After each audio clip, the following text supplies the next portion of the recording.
사람들은 남의 좋은 점, 남이 잘한 것에 대해서 좀처럼 칭찬하지 않습니다.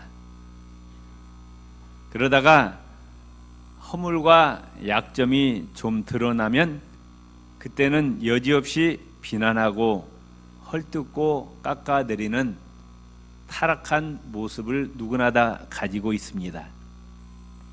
명심보감에 이런 말이 있습니다. 자기네 집 두레박줄이 짧다고 한탄하지 않고 남의 집 우물이 깊은 것을 탓한다. 또 책은 다음에 이런 말이 있습니다. 10마디 말에 9마디가 맞아도 반드시 대단하다 칭찬하지 아니하되 한마디 말이라도 어긋나면 곧 허물하는 소리가 사방에서 모여온다. 10가지 계략에 9가지가 성공해도 반드시 그 공을 돌리려 하지 않으면서 한 계략만 이루어지지 못하면 비방하는 소리가 사방에서 일어난다. 사람들은 칭찬을 잘 안 합니다. 남을 깎아내리고 비난하는 것은 열심히 하면서 칭찬하려고 하지 않아요. 교회에서도 보면은 잘한 사람 별로 칭찬 안 합니다. 허물과 약점이 드러나면은 벌떼같이 일어나요. 이게 인간들의 모습이에요. 그런데 예수님은 바리새인과 서기관들 비판하셨어요. 그런데 그 비판은 깎아내리는 비판이 아니고 올바로 세워주기 위해서, 깨우쳐주기 위해서 하는 비판이었습니다. 오늘 본문이 말씀하고 있는 것은 건설적인 비판이 되지 못하고 남을 세워주는 비판이 아니라 깎아내리고 비난을 위한 비난, 이러한 비난을 삼가라는 거예요. 부모가 자식을 회초리로 때릴 때 어떤 마음으로 때립니까? 미워하는 마음으로, 사랑하는 마음으로. 사랑하는 마음으로 회초리 들잖아요. 그런 것처럼 우리가 혹시 남을 비판할 때, 판단할 때 내 마음에 그 사람을 정말 사랑하는 마음이 있는지, 그 사람을 정말 세워주고 싶은 그런 마음의 동기에서 비판해야 되지, 사랑의 마음이 없이 그저 깎아내리려고 남이 잘 되는 거 배 아파서 남을 헐뜯기 위해서 하는 비난은 해서는 안 된다고 예수님 말씀하십니다. 이것은 형제를 미워하는 죄요, 더 나아가서 이것은 살인죄라는 겁니다. 천국 시민된 성도들은 왜 남을 함부로 비판해서는 아니 되느냐? 비판하는 그 비판으로 결국 자기가 비판받고 헤아림을 받을 것이기 때문이라. 1절과 2절 다시 한번 읽읍시다. 비판을 받지 아니하려거든 비판하지 말라. 너희가 비판하는 그 비판으로 너희가 비판을 받을 것이요 너희가 헤아리는 그 헤아림으로 너희가 헤아림을 받을 것이니라. 이 말씀은 법정에서 판사가 법률의 근거에서 옳고 그름에 대한 일반적인 판단, 평가 등을 하지 말라는 것이 아니라 내 잣대로, 내 가치관으로 남을 심판하거나 남을 함부로 정죄하지 말라는 뜻입니다. 심판과 정죄의 권한은 누구 거냐? 하나님의 것입니다. 하나님의 영역입니다. 인간은 누구든지 공의의 심판자 대신 하나님을 대신해서 하나님 자리에 앉아서 함부로 이웃을 심판하거나 정죄할 수가 없다고 말씀해요. 고린도전서 4장에 보면은 바울이 이와 같이 이야기합니다. 나도 나를 판단하지 아니하노라 그랬어요. 나를 판단하실 분이 따로 있다고요. 마지막 날 예수님이 오셔서 나를 판단하실 텐데 그때까지는 나도 나를 판단하지 않겠노라. 아멘. 저와 여러분을 판단하실 분이 따로 있다고 말씀해요. 누구셔요? 하나님이시라. 하나님이 정확하게 우리를 판단하실 텐데 함부로 우리는 내 잣대로 남을 정죄하고 판단하기가 쉽다는 거예요. 야고보서 4장 11절 12절에 형제들아 피차에 비방하지 말라. 형제를 비방하는 자나 형제를 판단하는 자는 곧 율법을 비방하고 율법을 판단하는 것이라. 네가 만일 율법을 판단하면 율법의 준행자가 아니요 재판자로다. 입법자와 재판자는 오직 하나이시니 능히 구원하기도 하시고 멸하기도 하시느니라. 너는 누구간데 이웃을 판단하느냐. 법을 만들고 그 법에 의해서 재판하신 분은 하나님이시라고 말. 아멘. 네가 누구간데 네가 하나님이냐? 네가 무엇인데 함부로 이웃을 판단하느냐? 야고보 사도가 말씀하고 있습니다. 하나님의 공의의 잣대로 볼 때 온전하고 완벽한 인간이 어디 있겠습니까? 저와 여러분은 다 하나님 앞에 허물과 죄가 많은 허물투성이. 그럼에도 불구하고 하나님은 우리의 모든 허물과 잘못을 용서해 주셨습니다. 그리고 우리를 의인 삼아 주시고 천국 백성으로 삼아 주셨습니다. 하나님으로부터 엄청난 죄를 용서받았음에도 불구하고 우리는 내 형제 자매의 잘못을 용서하지 못하고 판단하고 비판하고 정죄하는 것은 잘못되었다는 것이에요. 하나님은 자비로우시고 은혜로우시고 용서하기를 즐겨하시는 하나님이신데 우리는 끝없이 정죄하고 비판하기를 좋아하면은 하나님의 통치를 거스리는 것이라는 거예요. 두 번째, 왜 우리가 함부로 비판하면 안 되느냐? 형제의 잘못보다도 내 잘못이 더 크다 그 말씀이에요. 3절 도절까지 읽읍시다. 어찌하여 형제의 눈 속에 있는 티는 보고 내 눈 속에 있는 들보는 깨닫지 못하느냐? 보라, 내 눈 속에 들보가 있는데 어찌하여 형제의 말하기를 나로 내 눈 속에 있는 티를 빼게 하려 하겠느냐? 의식하는 자여 먼저 내 눈 속에서 들보를 빼어라. 그 후에야 밝히 보고 형제의 눈 속에서 티를 빼리라. 아랍 격언에 이런 말이 있습니다. 남의 눈에 티요 자기 눈에 들보라. 한국 속담에는 똥 묻은 개가 겨 묻은 게 나무란다 이런 말이 있어요. 자기 자신의 큰 허물은 보지 못해요. 자신에 대해서는 관대합니다. 뭐 그런 말 있잖아요. 내가 하면 로맨스고 남이 하면 스캔들이에요. 자기의 허물에 굉장히 관대해요. 너그러워요. 그런데 다른 사람의 허물에 대해서 여지없이 비판하고 책망하고 트집을 잡습니다. 예수님은 마태복음 23장 34절에서 이런 자를 향해서 하루살이는 걸러내고 약태는 삼키는도다 책망하셨습니다. 우리는 항상 잊지 말아야 됩니다. 우리는 하나님 앞에 죽을 수밖에 없는 죄인인데 하나님의 크신 사랑과 은혜로 죄 용서받고 구원받은 죄인이라고 말씀해요. 아멘. 이걸 우리는 항상 마음 가운데 염두에 두시기 바랍니다.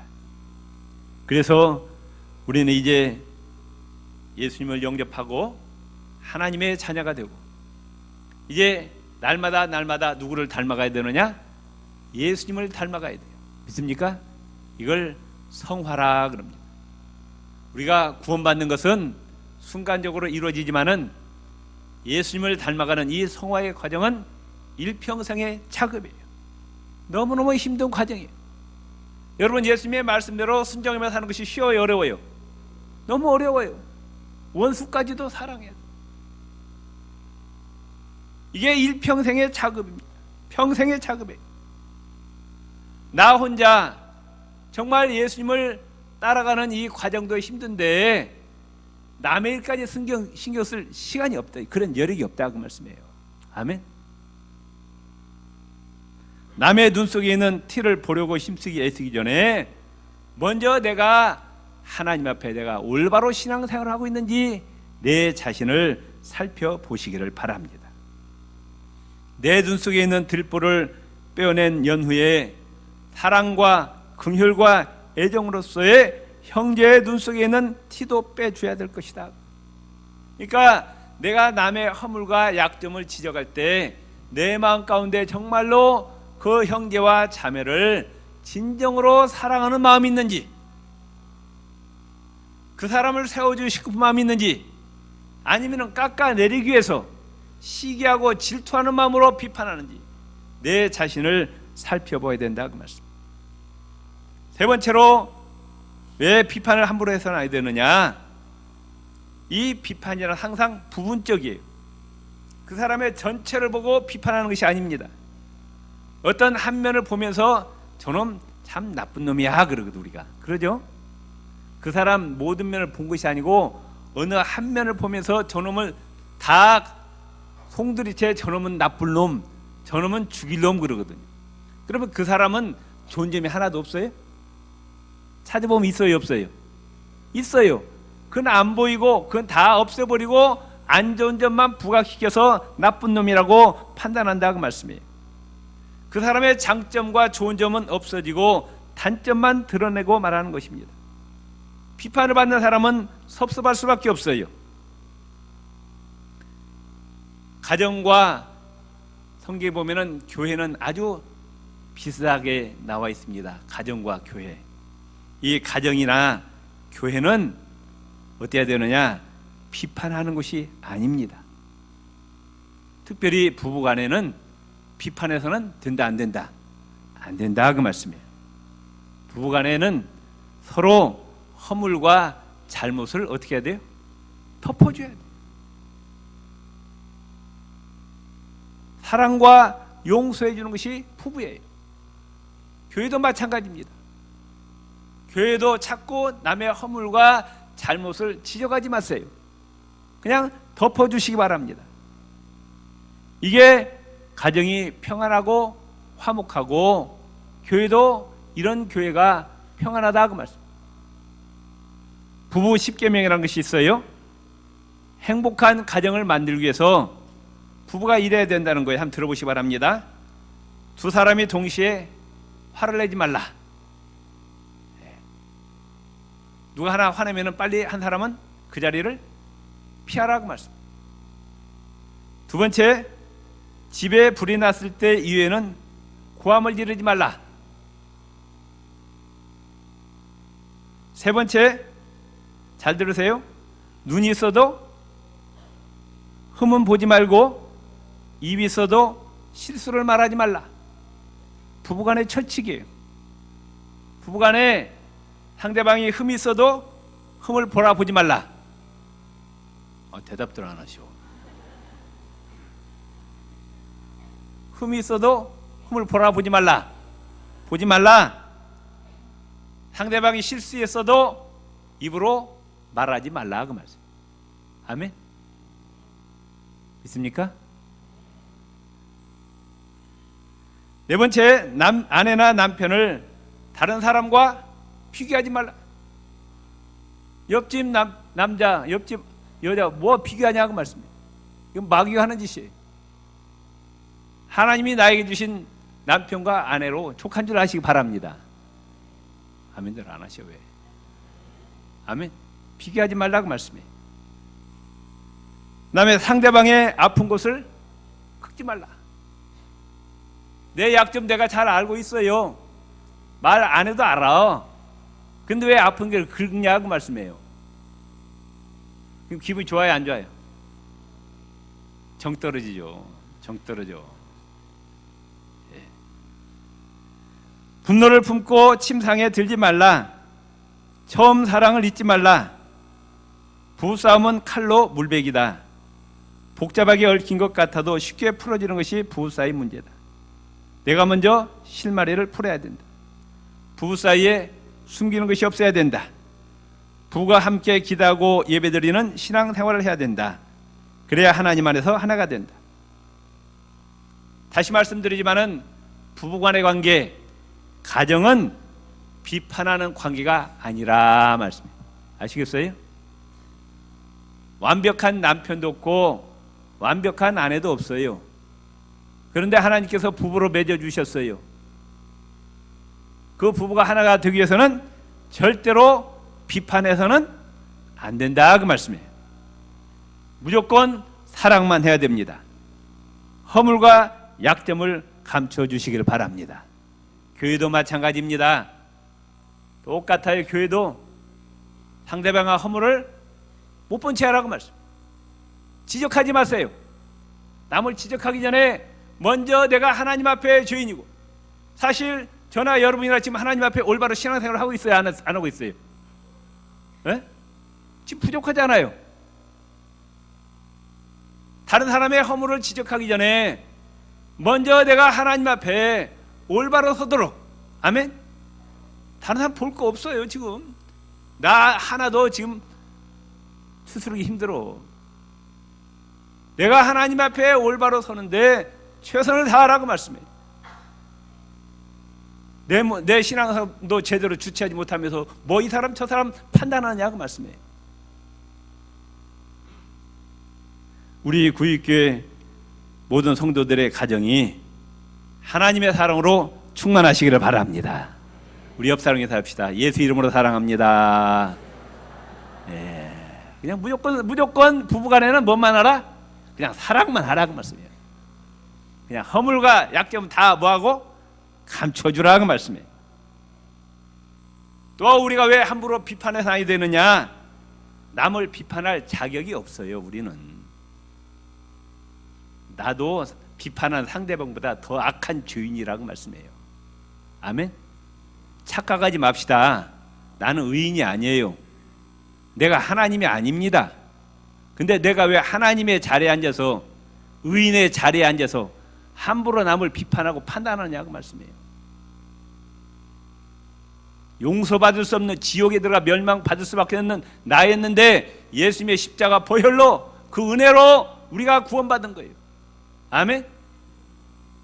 그리고 이제 구원받은 하나님의 자녀답게 정말로 하나님의 말씀대로 하려고 내가 몸부림쳐야지. 내 신앙생활 하나 제대로 간수하지 못하면서 뭐 콩 나와라 판 나와라 말이야. 이 사람 가서 참견하고 저 사람 가서 판 참견하고. 웃기는 일이 이게. 요한복음 8장에 보면은 한 여자가 가늠하다가 잡혀왔죠. 사람들이 막 손에다 돌 하나씩 들고, 이런 여자는 어떻게 해야 된다? 살려둘 수 없다. 이런 여자는 돌로 쳐서 죽여야 된다. 아주 기세등등했어. 자기들이 하나님이야. 자기들이 의인이야. 자기들은 죄가 하나도 없어요. 예수님 뭐라고 말씀하셨어요? 죄가 없는 자가 돌로 치라 그랬어요. 그 말씀이 가슴속에 비수같이 박힙니다. 가만히 보니까 나도 죄인이야. 손을 다 땅에다 놓고 아무도 없이 다 사라졌어. 예수님이 그 여인에게 말씀합니다. 너를 죽이려고 정죄했던 그 자들이 다 어디로 갔느냐? 나도 너를 정죄하지 않겠노라. 우주 만물을 창조하신 하나님이, 예수님이 나도 너를 비판하지 않겠노라. 나도 너를 정죄하지 않겠노라. 가서 다시는 죄를 범치 말라. 예수님 비판하지 않았어요. 정죄하지 않았어요. 비판하다가 보면 내가 의인이 됩니다. 더 심해지면 내가 하나님이 됩니다. 다른 사람은 다 몹쓸 죄인이에요. 나 혼자만 천국 가고 다른 사람은 지옥 가야 될 죄인이라고 말씀. 나만 옳고 다른 사람은 다 틀려요. 나만 빼놓고 모두 징계를 받아야 됩니다. 다 처벌을 받아야 돼요. 성경에 이런 사람들이 있어요. 율법주의자들, 바리새인들, 서기관들, 제사장들. 자기들은 깨끗하고 의롭다고 예수님을 십자가에 못 박아 죽였습니다. 3절, 4절, 5절. 어찌하여 형제의 눈 속에 있는 티는 보고 내 눈 속에 있는 들보는 깨닫지 못하느냐? 보라, 내 눈 속에 들보가 있는데 어찌하여 내 형제에게 말하기를 나로 내 눈 속에 있는 티를 빼라 하겠느냐? 의식하는 자여, 먼저 내 눈 속에서 들보를 빼어라. 그 후에 밝히 보고 형제의 눈 속에서 티를 빼리라. 교회는 가정처럼 성도들을 비판하고 정죄하는 곳이 아닙니다. 여기는 다 죄인들이 모인 곳이에요. 의인이라고 생각하는 사람은 교회 나올 필요가 없어요. 자기 혼자 자기 힘으로 천국 가니까. 우리는 다 죄인이기 때문에 예수님의 십자가 보혈을 힘입어 천국 가기 위해서 나온 자들입니다. 아멘. 우리 옆 사람이 우리는 다 죄인입니다. 다 허물이 많습니다. 아멘. 이런 죄인들이 모여가지고 서로 삿대질하고 손가락질하면서 너 죽일 놈이야, 너 죄인이야, 그러면 되겠어요? 아니라고. 나도 죄인이고 너도 죄인이고. 교회는 사랑하는 곳입니다. 어떤 교회가 부흥하느냐? 비판이 없는 교회가 부흥되는 거예요. 교회 와가지고 A집사 비판하고 B집사 손가락질하고 저 사람 잘못됐다고 이야기하고 자기는 의냐? 자기는 깨끗해, 자기는 완벽해. 비판이 없는 교회는 회의를 길게 하지 않습니다. 자기가 맡은 책임을 보고만 하면 끝나는 거예요. 교회는 회의보다 기도를 더 많이 해야 됩니다. 교회는 회의하는 곳이 아니에요. 성경에 어디 교회는 회의한 곳이라고 나와 있습니까? 교회는 뭐 하는 곳이라? 만민의 기도하는 집이라고 했어요. 교회는 하나님의 말씀을 열심으로 배우고 그 말씀대로 순종하는 곳이에요. 믿습니까? 회의는 간단히 하세요. 회의법 몰라도 돼요. 하나님 말씀만 잘 알면 됩니다. 회의를 길게 하면 자연히 비판의 말이 나와요. 책임 추궁도 합니다. 왈가왈부합니다. 받은 은혜가 다 깨어집니다. 다 쏟아지는 거예요. 비판은 사탄이 주는 겁니다. 귀신이 주는 거예요. 교회는 사랑하는 곳입니다. 교회는 용서해주고 감싸주고 위로해주고 부족을 채워주고 헌신하고 희생하고 봉사하는 것이 교회입니다. 아멘. 내가 먼저 손 내미는 것이 교회예요. 내가 먼저 용서해 주는 것이 교회예요. 내가 먼저 웃음을 주는 것이 교회입니다. 내가 먼저 손해보는 것이 교회예요. 내가 먼저 져주는 것이 교회라고 말씀해요.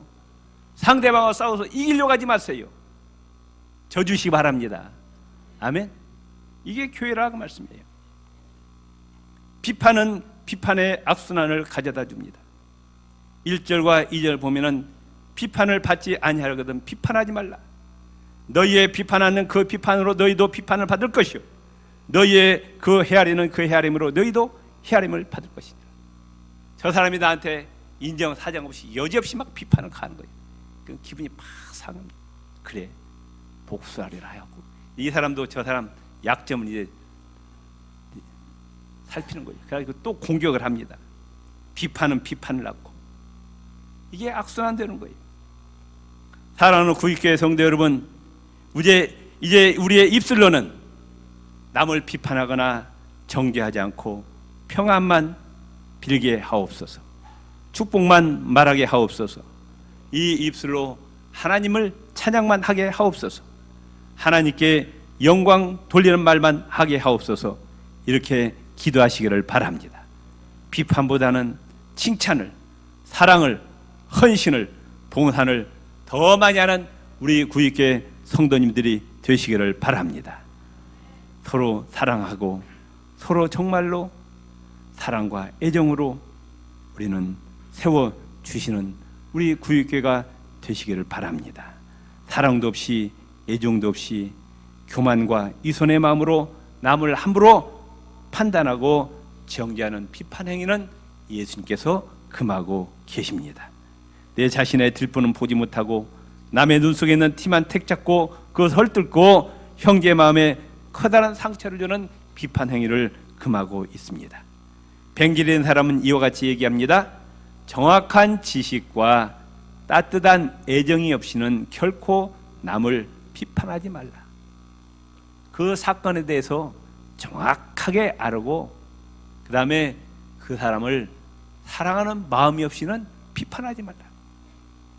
올사하우스는 이야기하기를 참된 의의 길은 남의 죄가 아니라 자신의 죄를 발견하는 데 있다 그래. 남의 허물을 보려고 하지 말고 내 자신의 잘못부터 살피라 그 말씀. 골로새 3장 12절 14절에 그러므로 너희는 하나님의 택하신 거룩하고 사랑하신 자처럼 긍휼과 자비와 겸손과 온유와 오래 참음을 옷 입고 누가 누구의 혐의가 있거든 서로 용납하고 피차 용서하되 주께서 너희를 용서하신 것 같이 너희도 그리하고 이 모든 것 위에 사랑을 더하라. 이는 온전하게 매는 띠니라. 예수님께서 우리의 모든 잘못과 허물을 다 용서해 주신 것처럼 우리가 행할 건 뭐냐? 긍휼과 자비, 남을 불쌍히 여기라고 말씀, 자비를 베풀라고 말, 온유와 오래 참음과 서로 용납하고 피차 용서하라. 아멘. 옆 사람과 인사합시다. 나 좀 잘 좀 봐주세요. 예수 이름으로 사랑합니다. 아멘. 예, 기도하시겠습니다.